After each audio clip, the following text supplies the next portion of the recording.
Vous avez bien fait de tarder à me donner la parole, comme ça mon niveau d'indignation est monté au niveau optimal. Donc, maintenant je peux m'exprimer. Ça, vous êtes calme quand même, quand vous êtes énervé. Oui. Ah, non, je pète rarement les plombs. D'abord, je voudrais revenir sur la première information que vous avez donnée, à savoir qu'Emmanuel Macron a été bouleversé par le film Les Misérables. Alors, qu'est-ce que montre ce film? Ce film montre que dans les quartiers où l'État a démissionné, l'État s'est absenté, il n'y a plus que deux instances de régulation. Il y a les trafiquants de drogue et l'islamisme. Les deux pouvant se confondre, c'est le film. Peut-être, madame, vous pensez... Et un troisième, la politique corrompue, parce qu'il y a le personnage du maire... Les instances, je parle de ce qui a remplacé l'État. La BAC arrive bien après les batailles en général. Mais madame peut penser que c'est un déni, que c'est une fantasmagorie, que c'est quelqu'un qui ne connaît pas la banlieue comme nous. Mais c'est quand même ce que ce film montre. Bon, je voudrais quand même le rappeler.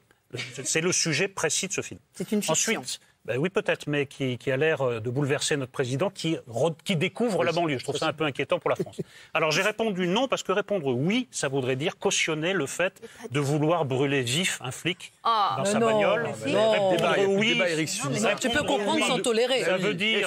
Ça veut dire dire oui à... tendre des pièges aux flics en allumant des incendies, en attendant qu'ils arrivent, en leur balançant des frigidaires du haut du 10e étage. Et je regrette, monsieur le commissaire, que vous ayez des pudeurs de gazelle, parce que quand on parle avec certains de vos confrères, je pense à une consoeur avec laquelle j'ai eu une longue conversation, elle nous explique qu'il y a bien des zones de non-droit, c'est-à-dire vous ne pouvez presque plus entrer, et en tout cas, les autres services, les ambulanciers, les pompiers, eux ne peuvent plus entrer du tout, sauf à bénéficier d'une protection policière complètement démesurée. Et moi, je voudrais dire une chose. Je ne minimise pas toutes les bavures policières. Je dis simplement, ou les violences policières, je dis simplement que dans l'actualité récente, je suis extrêmement surpris de la sévérité des forces de l'ordre envers les gilets jaunes par rapport à l'impunité dont bénéficient les trafiquants de drogue dans certaines banlieues. Je trouve qu'il y a un deux poids, deux mesures très étrange. Et je voudrais vous dire aussi que je connais beaucoup de gens qui habitent en banlieue. Je suis obligé de préciser, pour la clarté du débat, qu'ils sont arabes, qu'ils sont même musulmans, et qu'ils n'en peuvent plus du règne des trafiquants. Et que ce sont eux qui appellent les flics, et ce sont eux qui supplient les flics de les débarrasser de la racaille. Donc vous êtes dans un déni, madame. Vous êtes dans un déni. Je ne sais pas, vous voulez absolument excuser ces gosses. La haine du trafiquant... Voilà, enfin, les trafics viendraient justifier les violences policières, parce que c'est un peu ça. Hein. Mais moi, je n'ai pas la haine du trafiquant, je dis simplement que leur place est en prison. Voilà. Mais je n'ai pas de haine. Tout crime impuni, nous sommes d'accord, déclenche un sentiment d'injustice. Donc, s'il y avait plus de sévérité lorsque ce sont des fonctionnaires de police qui sont impliqués dans le cas de violence policière qui entraînent la mort, s'il y avait une sévérité et pas une forme d'iniquité au niveau des lois, et si la justice faisait son travail de manière juste... Vous excusez les émeutes. Comment vous excusez les émeutes? Non, j'essaie de comprendre. Je n'excuse rien, j'essaie de comprendre. Vous dites ça aux un parallèle qui est quand même vous comprenez.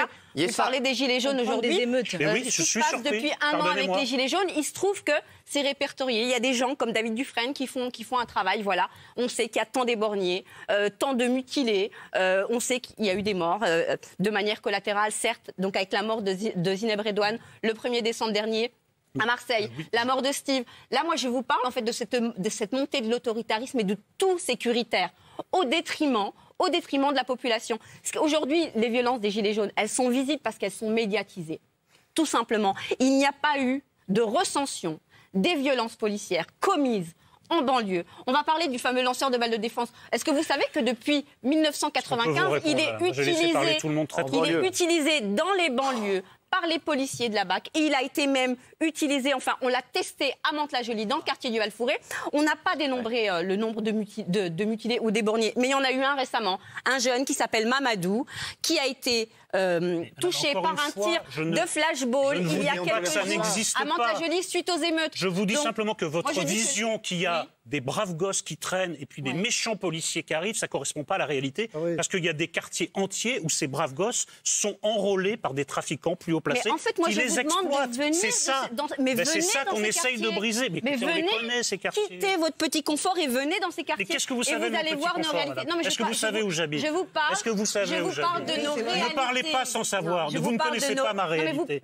Alors, ne la citez pas. Comme vous ne connaissez pas la mienne. Si, je vous écoute en tout cas. Tout simplement. D'abord, toutes les villes, s'il vous plaît, ce que disait monsieur tout à l'heure, toutes les villes de banlieue ne sont pas faites sur le même modèle. On a Mantes-la-Jolie qui est une ville de banlieue, donc banlieue ouest, où on a au sein de cette ville une vraie ségrégation spatiale. C'est-à-dire qu'on a 40 000 habitants au Val-Fouré, on a 20 000 habitants au Val-Fouré, 20 000 habitants au centre-ville, avec une omniprésence policière au Val-Fouré.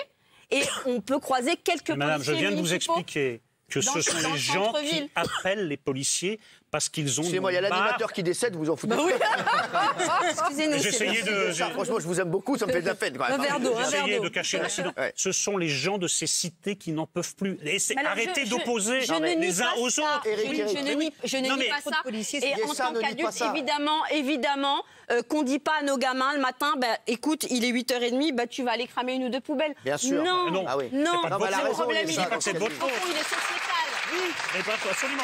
Mais sortez du déni et sortez de la culture de l'excuse. Et quand quelqu'un vous contredit... Non, mais attends, je finis. Quand quelqu'un vous... de quoi je me mêle ici. Non. Mais quand quelqu'un vous contredit, parlez pas de votre petit confort sans savoir à qui vous vous adressez. C'est gonflant, ce truc. C'est vraiment gonflant. Attendez, je vous assure. Je parle de là où je me place. Oui, mais alors ne parlez pas à la place des autres. D'une réalité Très bien. Parlez de la vôtre. Voilà, d'une quotidienneté. Très bien, moi je vous écoute. Je respecte ce que vous dites. Il n'habite pas au Val-Fouré, il habite au Val-Fourrure. Je peux me permettre de répondre. Non, mais pas non plus dans un petit confort. Voilà, non mais c'est vrai.